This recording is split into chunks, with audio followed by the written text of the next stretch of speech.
자동화재 탐지 설비의 수신기의 예비 전원 시험에서 확인해야 하는 사항 3가지를 쓰시오.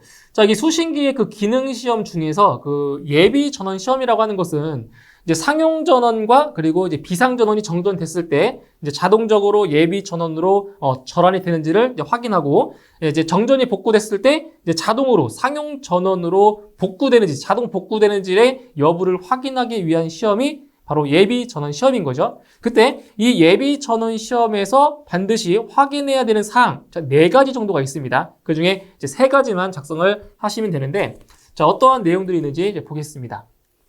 자, 예비 전원의 전압이 정상일 것. 그러니까 확인해야 되는 사항은, 자, 이런 거죠. 확인해야 되는 사항은 예비 전원의 전압이죠, 전압. 그죠? 전압이 정상적일 것.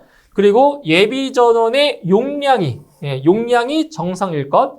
그리고 예비 전원의 절환 상황. 그러니까 절환이라고 하는 거는 바뀌는 거죠. 절환 상황이 정상일 것. 이렇게 3가지 정도가 있고요. 그 밖에 이제 예비 전원의 복구 작동이 정상일 것. 이렇게 해서 예비 전원 시험에서 확인해야 되는 사항 3가지 작성해 주시면 되겠습니다. 지표면으로부터 20m 위치에 수조가 있다. 이 수조의 분당 12세제곱미터의 물을 양수하기 위하여 필요한 전동기의 동력과 변압기 용량을 구하시오. 단, 전동기의 효율 65%, 축동력의 25%의 여유, 전동기 역률 0.8을 적용한다라고 했습니다. 자, 첫 번째 문항에서는 전동기의 용량을 구하라고 했죠. 자, 전동기의 용량 구하는 공식을 먼저 암기를 하셔야 됩니다. 자, 전동기의 용량이죠. P는 자, 이타분의 0.163 QH의 K. 이게 전동기의 용량을 구하는 공식이죠. 자, 이제 공식에 이제 문제에 나와 있는 값들을 이제 대입을 해보겠습니다. 자, 먼저 펌프의 효율. 전동기의 효율이 65%이기 때문에 여기 0.65를 대입하시면 되고요. 그 다음 0.163 곱하기, 자, Q는 펌프의 전동기의 토출량이죠. 자, 토출량인데 지금 분당 12세제곱미터의 물을 양수한대요. 분당. 그러면 여기는 12, 단위가 세제곱미터 per 미닛이니까, 그죠? 이렇게. 자, 바로 대입을 하시면 돼요. 10이라는 값을. 그리고 곱하기, 자, H는 양정이죠, 양정. 근데 지금 지표면으로부터 20m 위치에 있다고 했으니까 수조가 여기다 20m를 곱하시면 돼요. 자, 20m.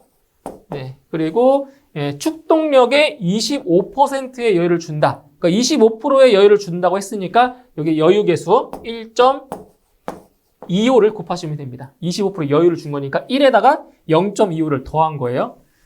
자, 이렇게 해서 계산을 하시게 되면 전동기의 용량은 대략 75.23 정도가 나오네요. 75.23 kW가. 자, 이렇게 나오고요. 자, 그다음 2번은 전동기의 전력을 전달하기 위한 변압기 용량을 구하시오. 자, 변압기 용량. 지금 단위가 킬로볼트 암페어죠. 킬로볼트 암페어. 즉 피상 전력을 말하는 건데, 자, 우리 이런 공식이 있어요. 그 유효 전력 P는 피상 전력에다가 코사인 세타 역률을 곱하는 거죠. 맞나요? 자, 유효 전력은 피상 전력에다가 역률을 곱한 것이 바로 유효 전력입니다. 여기서 전동기 용량이 뭐예요? 이게 바로 유효 전력이죠. 유효 전력. 단위가 킬로와트니까, 유효 전력이니까. 자, 이제 이 식을 변형을 해서 이제 피상 전력, 변압기 용량 구하면 돼요. 자, PA를 구할 거예요. 그러면 코사인 세타 분의 이제 유효 전력으로 이제 구할 수가 있습니다. 자, 그러면 지금 전동기의 역률이 0.8이라고 했죠? 역률, 코사인 세타 값이 0.8이라고 했고요. 그리고 이제 전동기 용량 대입하시면 돼요. 75.23 대입하시면 됩니다. 이렇게 해서 자, 계산을 해주시면 자, 변압기의 용량은 대략 94.04 단위는 킬로볼트 암페어 이렇게 나옵니다. 그래서 전동기의 용량과 변압기의 용량 구할 수가 있겠습니다.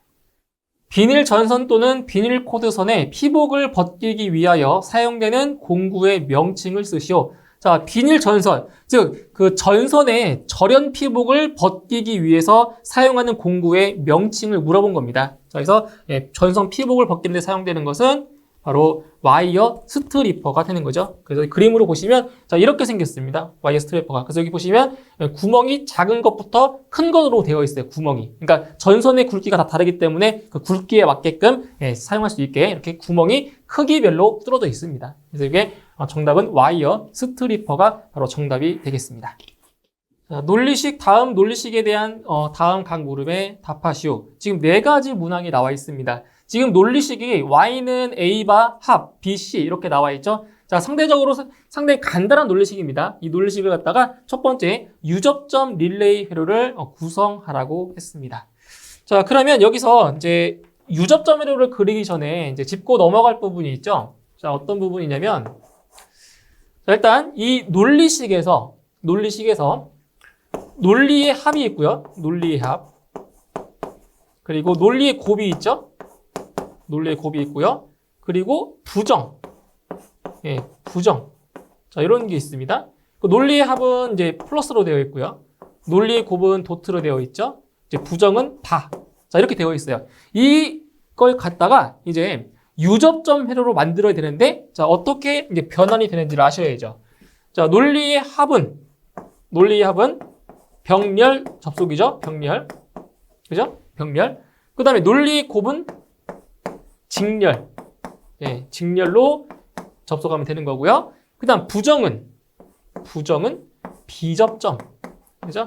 비접점으로 표현을 하시면 됩니다. 자, 그러면 지금 논리식이 y는 a 바 합 bc라고 나와 있어요. 그럼 먼저 이 b와 c는 논리의 곱이죠. 그럼 논리의 곱이니까 직렬로 연결을 하면 돼요. 직렬로. 그러면 일단 여기다 b와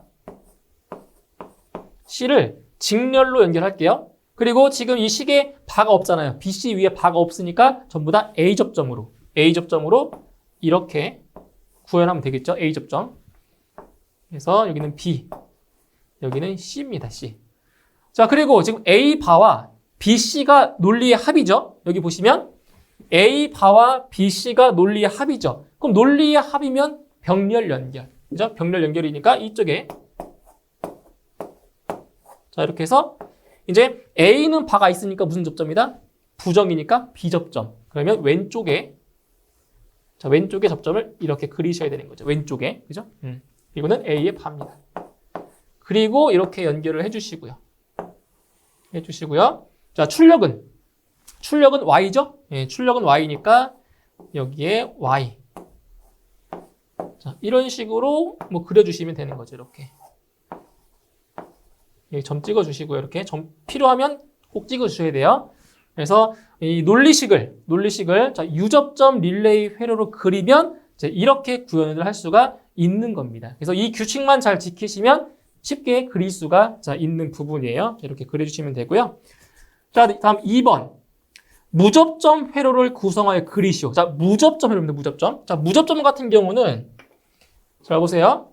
논리의 합은 어떤 게이트예요? 논리의 합은 오화 게이트죠? 오화 게이트. 그 다음 논리의 곱은 엔드 게이트고요. 엔드 게이트. 그 다음 부정은 낫 게이트. 자, 이러한 관계를 알고 계셔야 그릴 수가 있는 거예요. 자, 그럼 지금 입력은 A, B, C 세 개의 입력이 있고요. 그리고 출력이 Y인 거예요. 그리고 이거를 이제 무접점 회로로 그려보면 이렇게 된다는 거예요. 자, A가 있어요. 논리식 써볼게요. Y는 A 바 합 BC. 자, 이렇게 되어 있잖아요. 근데 지금 A는 부정이니까, 자, 부정은 낫 게이트라고 했죠? 그러니까 낫 게이트를 거쳐야 부정이 되는 거예요. 그래서 A가 이렇게 있고요. 낫 게이트를 거쳐서 이제 입력으로 들어갈 거고요. 그 다음에 B와 C는 논리의 곱이죠. 자, 논리의 곱이면 엔드 게이트니까 일단 이쪽에 엔드 게이트를 그려주시고 입력으로 B와 C가 입력으로 들어가는 거예요. 그러면 이제 BC의 논리의 곱이 나왔어요. 출력으로 나왔어요. 그러면 지금 A 바와 BC가 논리의 합으로 되어 있으니까 이제 오화 게이트가 그려지겠죠. 오화 게이트. 이렇게 오화 게이트. 그래서 입력으로 들어가면 돼요. 이렇게. 그러면 출력 Y가 나오는 거겠죠? 네, 이런 식으로 해서 무접점 회로를 그릴 수가 있는 겁니다. 됐죠? 다음 3번. 주어진 논리식을 이 입력 낸드 회로만을 사용한 논리식으로 그리시오.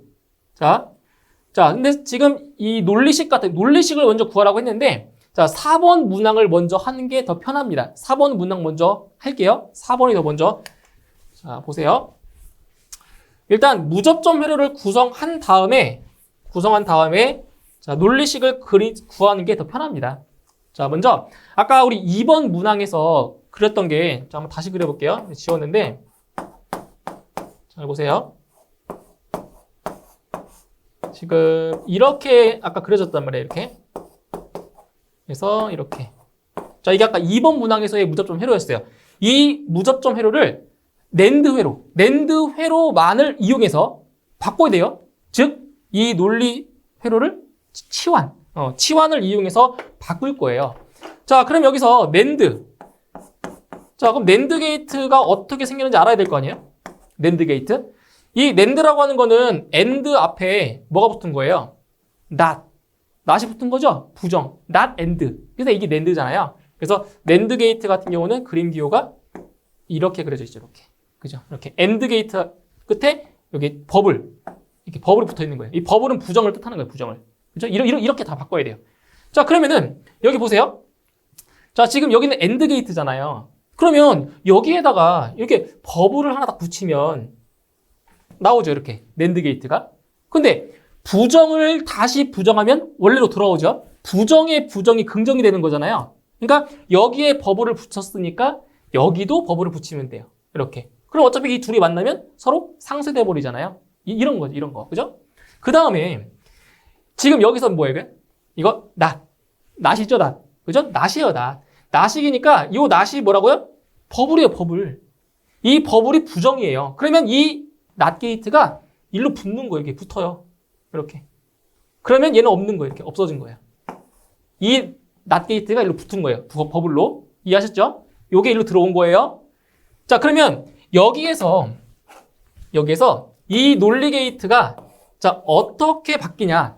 어떻게 치환이 되냐? 잘 보세요. OR 게이트는 AND 게이트로 바꾸면 되고요. 반대로 AND 게이트는 OR 게이트로 바꾸면 돼요. 치환할 때 말씀드리는 거예요. 치환. 그러면 이제 이게 OR 게이트니까 AND 게이트로 바꿔주고요. 이렇게 바꿔주고요. 자, 버블이 있으면 없애면 돼요. 자, 다시 버블이 있으면 없애라고요. 자, 없앴죠? 근데 여기는 버블이 없죠? 출력단에는 버블이 없으니까 붙이면 돼요. 이런 식으로. 그러면 이 로직은 이거랑 똑같은 거예요. 이렇게. 네, 똑같이 되는 거예요. 자, 이렇게 돼서 자, 이제 어떻게 되나 보세요. 이렇게 되는 거죠. 다시 한번 그리면 여기가 BC고요. 그리고 A가 이렇게 왔죠? 그러면 자, 이렇게 되는 거죠. 이렇게. 네. 그러면 낸드 회로만을 이용해서 그린 거예요. 낸드 회로만을 이용해서 회로를 완성한 겁니다. 그래서 4번 같은 경우는 네, 이렇게 그리시면 되는 거고요. 낸드 회로만 이용해서. 자, 그러면은 자, 논리식을 구하래요. 논리식을 구하래요. 자, 그럼 여기서 이 논리 회로에서 잘 보세요. 여기는 BC의 낸드 게이트를 거쳤잖아요. 그럼 여기는 뭘로 나와요? BC의 바가 되는 거죠. BC의 바. 맞나요? BC의 바. 그럼 여기는 A와 BC 바의 또 바잖아요. 그럼 어떻게 되냐? 잘 보세요. 여기는 A가 들어왔어요. 여기로는 BC의 바가 들어왔어요. AND죠? 버블이죠? 그럼 어떻게 되겠어요? Y는 A와 BC 바의 그거의 또 바인 거죠. 맞잖아요. A와 BC 바의 논리의 곱인데 이거를 다시 뭐 한 거예요? 또 부정한 거잖아요. 그렇죠? 그러면 논리식으로 쓰면 결과적으로 이렇게 나온다는 거죠. Y는 A 곱 BC 바의 바 이렇게 되는 거예요. 그래서 이게 바로 3번 3번 문항의 정답이 이렇게 정답이 되는 겁니다. 이렇게 해서 작성을 해주시면 되겠습니다. 자동화재 탐지 설비 및 시각 경보 장치의 화재 안전 기술 기준에 따른 공기관식 차동식 분포형 감지기의 설치 기준에 대하여 설명한 것이다. 괄호 안에 알맞은 말을 넣으시오. 자, 지금 문제에 나와 있는 것은 지금 공기관식 차동식 분포형 감지기의 그 설치 기준에 대한 내용입니다. 자, 그래서 빈칸에 알맞는 내용들을 채워주시면 되겠습니다. 자, 첫 번째로 공기관의 노출 부분은 감지 구역마다 몇 미터 이상이다? 감지 구역 노출 부분은 바로 20m 이상이 되도록 할 것이었고요. 그다음 두 번째, 공기관과 감지 구역의 각 변과의 수평 거리는 이거는 이제 내화 구조, 기타 구조 상관없는 거죠. 그래서 공기관과 감지 구역의 각 변과의 수평 거리는 1.5m 이하가 되도록 하고 공기관 상호간의 거리, 그러니까 공기관과 공기관의 사이를 말하는 거예요. 공기관 상호간의 거리는 자, 이거는 두 가지가 있어요. 자, 주요 구조부가 내화 구조일 때와 그리고 기타 구조일 때가 달라요. 그래서 괄호 안에 보시면 주요 구조부를 내화 구조로 한 특정 소방 대상물 또는 그 부분에 있어서는 자 9m 이하가 되는데 이제 내화 구조가 아닌 기타 구조인 경우는 그 간격이 더 짧겠죠. 기타 구조이기 때문에. 그래서 얘는 6m 이하가 되는 겁니다. 다음 3번. 공기관은 도중에서 분기하지 아니하도록 할 것. 그다음 4번. 하나의 검출 부분에 접속하는 공기관의 길이는 자 몇 미터 이하다? 그래서 최대 공기관의 길이는 바로 100m라고 했죠. 그래서 하나의 검출 부분에 접속하는 공기관의 길이는 100m 이하가 되는 겁니다. 다음 5번. 검출부는 바닥으로부터 몇 미터 이상이다? 바로 0.8m 이상 1.5m 이하의 위치에 설치할 것. 자, 그래서 공기관식 차동식 분포형 감지기의 설치 기준에 대한 빈칸의 내용 채워주시면 되겠습니다. 소방시설용 비상전원 수전 설비의 화재안전 기술 기준에 따른 비상전원 수전 설비를 특고압 또는 고압으로 수전하는 경우 비상전원 수전 설비의 종류 3가지를 쓰시오라고 했습니다. 자, 지금 이런 경우는 특고압 또는 고압으로 수전하는 경우 그때 비상전원 수전 설비의 종류를 물어봤어요. 이건 두 가지를 구분하셔야 되는데 자, 저압으로 수전하는 경우와 그리고 특고압 또는 고압으로 수전하는 경우 두 가지 케이스가 있죠. 그 중에서 이제 특고압 또는 고압으로 수전하는 경우입니다. 자, 이제 표를 한번 보시면 자, 두 가지로 되어 있다고 했죠. 저압으로 수전하는 경우는 전용 배전반, 전용 분전반, 그리고 공용 분전반 1종, 2종이 되는데 이제 특고압 또는 고압으로 수전하는 경우에 이제 비상 전원 수전 설비의 종류로는 3가지가 있죠.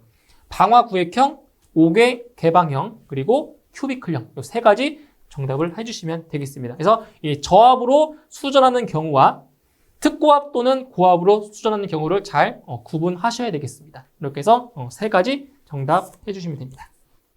감지기 회로의 결선도이다. 교차 회로 방식으로 배선할 때 1번에서 6번의 최소 전선수를 쓰시오.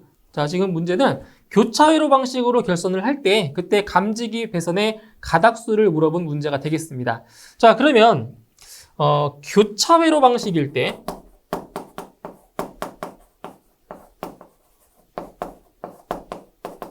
자, 교차 회로 방식일 때 그 전선 가닥수, 감지기 배선의 가닥수를 구하는 공식이 있죠. 공식. 자, 두 가지만 기억하시면 됩니다. 그래서 루프와 말단은 자, 4가닥이 들어가는 거고요. 루프와 말단이에요. 4가닥. 나머지 기타. 그러니까 루프도 아니고 말단도 아닌 이제 그런 곳은 8가닥이 들어간다고 했죠. 8가닥. 근데 지금 이 공식은 그 감지기 회로가 2회로, 2개의 회로일 때 얘기하는 거예요. 2개의 회로. 지금 보시게 되면 여기 슈퍼 비주얼 패널에 지금 종단저항이 2개 있죠? 그러니까 종단저항이 2개가 있다는 거는 이게 2개의 회로, 감지기 회로가 2개라는 의미가 되는 거죠. 그렇죠? 자, 그러면 자, 1번부터 보도록 할게요. 자, 1번은 루프도 아니고 말단도 아니죠. 그래서 1번은 8가닥이 들어가고요. 2번. 자, 2번도 루프도 아니고 말단도 아니에요. 자, 2번 8가닥. 자, 3번, 그리고 5번, 6번. 3번, 5번, 6번은 이게 하나의 루프죠. 루프. 자, 루프로 되어 있으니까 전부 다 4가닥. 여기도 4가닥, 여기도 4가닥 되는 거죠. 그죠? 루프니까. 자, 그리고 4번은 어디에 이게? 감지기 끝부분이죠. 끝부분이니까 말단이니까 4번도 4가닥입니다. 그래서 1번과 2번만 8가닥이고요. 나머지 가닥은 전부 다 4가닥이라고 보시면 되겠습니다. 자동화재 탐지 설비 및 시각 경보 장치의 화재 안전 기술 기준에 따른 경계 구역에 대한 설치 기준이다. 다음 괄호 안에 알맞은 내용을 쓰시오. 자, 이 내용 같은 경우는 지금 경계 구역 중에서 수직 경계 구역의 그 설정 기준에 대한 내용입니다. 수직적 경계 구역인 거예요. 자, 내용을 보시면 자, 계단인데 자, 괄호 안의 내용 보세요. 직통 계단 외의 것에 있어서는 자, 떨어져 있는 상하 계단의 상호 간의 수평거리가 자, 몇 미터 이하로서 몇 미터? 바로 5미터 이하로서 서로 간에 구획되지 아니한 것에 한한다. 자, 그리고 이제 계단, 경사로, 자, 에스컬레이터의 경사로 포함이고요. 엘리베이터의 뭐다? 엘리베이터 승강로죠. 엘리베이터, 자, 승강로. 근데 권상기실이 있는 경우에는 권상기실이고요. 다음 린레인 슈트, 파이프 피트 및 덕트, 그 밖에 이와 유사한 부분에 대하여는 별도로 경계 구역을 설정하되 자, 하나의 경계 구역은 높이 몇 미터 이하? 자, 수직적 경계 구역에서 하나의 경계 구역의 높이는 바로 45m 이하죠. 45m 이하로 하고 지하층의 계단 및 경사로. 근데 지하층의 층수가 몇 개일 때는 몇 개일 때 한 개의 층. 한 개. 자, 지하층의 층수가 한 개일 경우는 제외하는 거예요. 그래서 지하층의 계단 및 경사로는 별도로 하나의 경계 구역으로 하여야 한다. 그래서 빈칸에 있는 내용 같이 채워주시면 되겠습니다.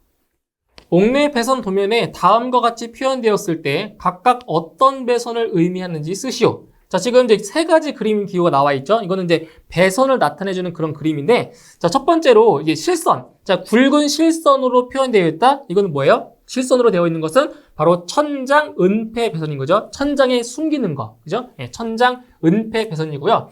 다음 2번에 지금 점선이긴 한데, 자, 3번과 비교했을 때 좀 점선이 크죠? 그죠? 점선이 커요, 간격이. 그래서 점선이 큰 것은 이거는 바닥 은폐 배선입니다. 그러니까 바닥에 숨기는 배선을 말하는 거고요. 그 다음에 요 3번, 촘촘하게 되어 있는 점선, 촘촘하게 되어 있는 점선으로 나타내주는 것은 노출 배선입니다. 노출. 그러니까 숨기는 것이 아니라 드러내는 배선을 말하는 거죠. 노출 배선. 그래서 실선으로 되어 있다, 천장 은폐 배선. 굵은 점선이다, 바닥 은폐 배선. 그리고 작은 점선이다, 노출 배선. 이렇게 해서 배선 그림 기호를 구분해 주시면 되겠습니다.